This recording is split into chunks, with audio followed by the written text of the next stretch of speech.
இயேசு உங்களை நேசிக்கிறார். பிரியமானவர்களே, இந்த நாளில் ஆண்டவர் நம்மளோடு பேசும்படியாய் வேதத்திலிருந்து 2 வசனங்களை கூட வாசித்து ஆண்டவர் நமக்கு கற்றுக் கொடுக்கக்கூடிய காரியத்தை பார்ப்போம்.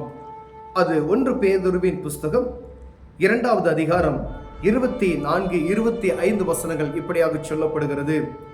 நாம் பாவங்களுக்கு செத்து நீதிக்கு பிழைக்கும்படி அவர் தாமே தமது சரீரத்திலே நம்முடைய பாவங்களை சிலுவையின் மேல் சுமந்தார். அவருடைய தழும்புகளால் குணமானீர்கள். சிதறுண்ட ஆடுகளைப் போல் இருந்தீர்கள், இப்பொழுதோ உங்கள் ஆத்துமாக்களுக்கு மெய்ப்பெரும் கண்காணியுமானவரிடத்தில் திருப்பப்பட்டிருக்கிறீர்கள். பிரியமானவர்களே, நாம் பாவங்களுக்கு செத்து நீதிக்கு பிழைக்கும்படி அவர் தாமே தம் சரீரத்திலே நம்முடைய பாவங்களை சிலுவையிலே சுமந்தார். இந்த லெந்து நாட்கள் என்று சொல்லப்படுகிற நாம் அனுசரித்து வருகிற ஒவ்வொரு ஆண்டும் இதை கடைபிடித்து கொண்டு இருக்கிறோம். ஆனால் ஒவ்வொரு ஆண்டும் கடைபிடிப்பது நிமித்தமாய் அது ஒரு விழாவை போல அல்ல, ஒரு துக்க நாளை போல அல்ல. ஆண்டவர் நமக்கு செய்த அந்த காரியத்தை நினைவு கூறும்படியாய் அதன் ஆழத்தில் பதித்தவர்களாய், ஏதோ ஒரு வருடத்திற்கு அதை நினைவு கூர்ந்து விட்டு கடந்து செல்லுகிறவர்களாய் அல்லாதபடிக்கு, சாம்பல் புதன் அன்றைக்கு சாம்பலை பூசி நாம் நெத்தில பூசிக்கொள்ளுகிறோம். அது துக்கத்தை நம்ம அனுசரிக்கிறது போல, அது வெளிப்படுத்துகிறது, வெளி வேஷம் போல காணப்படாதபடிக்கு ஆண்டவர் எதற்காக இந்த பூமிக்கு வந்தார், இந்த பூமியின் வந்ததின் நோக்கத்தை நாம் அறிந்திருக்கிறோமா?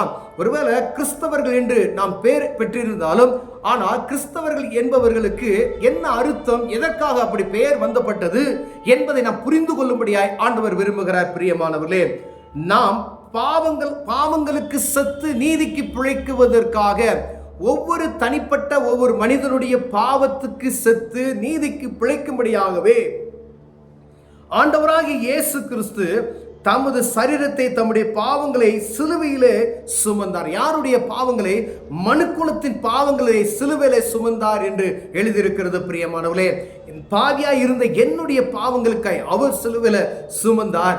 என்னுடைய பாவங்களை ஏற்றுக்கொண்டு சுமந்தார். அநேக நேரங்களில் நாம் பார்க்கிறோம், அவங்க பாவம் செய்துட்டாங்க, இவங்க பாவம் செய்துட்டாங்க அப்படின்னு சொல்றோம் பார்த்தீங்களா? ஆனால் உலகத்தில் இருக்கிற அனைத்து மனிதனுடைய பாவங்களையும் சிலுவையிலே வெற்றி சிறந்திருக்கிறார் பிதாவா இயேசு கிறிஸ்து. அப்ப இதை அறிந்து கொள்ளுகிற மனிதன் பாவத்துக்கு மரித்து நீதிக்கு பிழைக்கிற ஒரு அனுபவத்துக்கு மாறுகிறான். இவர்கள் கிறிஸ்தவர்கள் என்று அழைக்கப்படுகிறார். பிரியமானவர்களே, என்னைக்கு ஒரு மனிதன் பாவத்தை உணர்ந்து அந்த பாவத்திலிருந்து விடுதலை செய்து இயேசு கிறிஸ்து எனக்காக சிலுவையில் அறையப்பட்டார், அவர் இரத்தம் சிந்தி என்னுடைய பாவத்தை மீட்டெடுத்திருக்கிறார் என்கின்ற உணர்வு ஒரு மனிதனுக்குள்ள வருகிறதோ, அன்றைதான் அவன் கிறிஸ்தவன் என்று அழைக்கப்படுவதற்கு தகுதியுள்ள பாத்திரமாய் மாற்றப்படுகிறான். பிரியமானவர்களே, பாருங்க, அவர் சொல்லப்பட்டிருக்கிறது, அவருடைய தழும்புகளால் குணமானீர்கள்.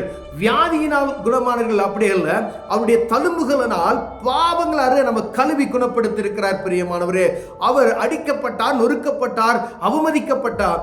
எல்லா காரியங்களும் எதற்காக என்றால் நான் குணமாகும்படியாய், நான் பாவத்தில் எனக்கு குணம் உண்டாகும்படியாய், நான் அசுத்தமான ஒரு மனிதனாய் நான் வாழ்ந்தேன், அதிலிருந்து குணமாகும்படியாய் ஆண்டவருடைய தழும்புகளால் நான் குணமானேன் என்று வேதம் எழுதியிருக்கிறது. பிரியமானவர்களே, எத்தனை பேர் இந்த சூழ்நிலையை, இந்த காரியத்தை நாம் அறிந்து வைத்து விட்டு இந்த தவசு காலங்கள் என்று சொல்லப்படுகிற இந்த நாட்களை அனுசரித்துக் கொண்டு இருக்கிறோம் என்பதை நாம் ஒவ்வொருவருக்கு இருதயத்தில் சோதித்து பார்க்கும்படி ஆண்டவர் பேசுகிறார். வெள்ளிக்கிழமை நம்ம சர்ச்சுக்கு போறோம், ஒருவேளை உபவாசம் பண்ணுகிறோம், எல்லாம் சரிதான், இது ஆண்டவருக்கு பிரியமானது, எல்லாரும் உபவாசம் பண்ணி ஜெபிக்கணும்னு சொல்லி ஆண்டவர் சொல்லுகிறார்.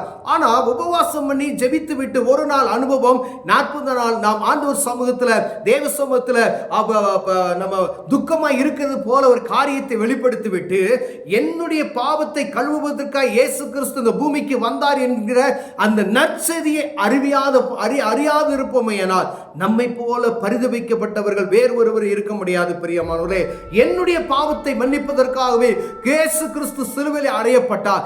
அந்த நிச்சயத்தை நான் பெற்றிருக்கிறேன் என்று பார்க்கும்படி ஆண்டவர் நம்மோடு இடைப்பட்டு கொண்டிருக்கிறார். பிரியமானவர்களே, ஒவ்வொரு தனிப்பட்ட மனிதனை இதை அறிந்து கொள்ளும்படி ஆண்டவர் விரும்புகிறார்.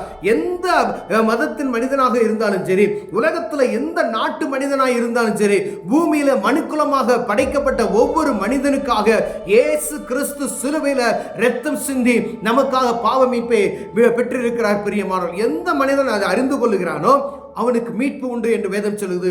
பரலோகம் நிச்சயம் என்று சொல்லப்பட்டிருக்கிறது. பிரியமானவர்களே, பாருங்க, சிதறண்டு ஆடுகளை போல இருந்தீர்கள். இந்த பூமியில எல்லா மனிதர்களும் போல ஆண்டவரை அறியாத ஜனங்கள் எப்படி எங்கெல்லாம் சிதறி கிடக்கிறாங்களோ, சிதறண்ட ஆடுகளை போல இருந்தீர்கள். இப்பொழுதோ உங்கள் ஆத்துமாக்களுக்கு மெய்ப்பெறும். நம்முடைய ஆத்துமாவுக்கு அவர் மெய்க்கிறார். அவர் நம்மை நடத்துகிற பிரகாரமாக நம்ம ஒரு மெய்ப்பனுடைய சமூகத்தில் நம்ம இருக்கிறோம் என்று சொல்லப்படுகிறது. கண்காணிமானவரிடத்தில் திருப்பப்பட்டு இருக்கிறீர்கள். நம்மை பார்த்து கண்காணியாக ஒருவரிடம் இருக்கிறார். நம்முடைய மெய்ப்பன் ஒருவர் இருக்கிறார்.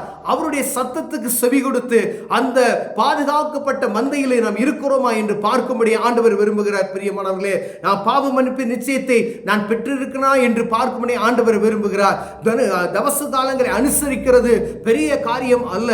தவச காலத்தில் பாவ மன்னிப்பின் நிச்சயத்தை நான் பெற்றிருக்கிறனா என்று பார்க்கும்படி ஆண்டவர் விரும்புகிறார். பிரியமானவர்களே, அதே போல சிதறுண்ட ஆடுகளை போல நாம் எங்கும் சுத்தி திரிந்து கொண்டிருந்தோம்.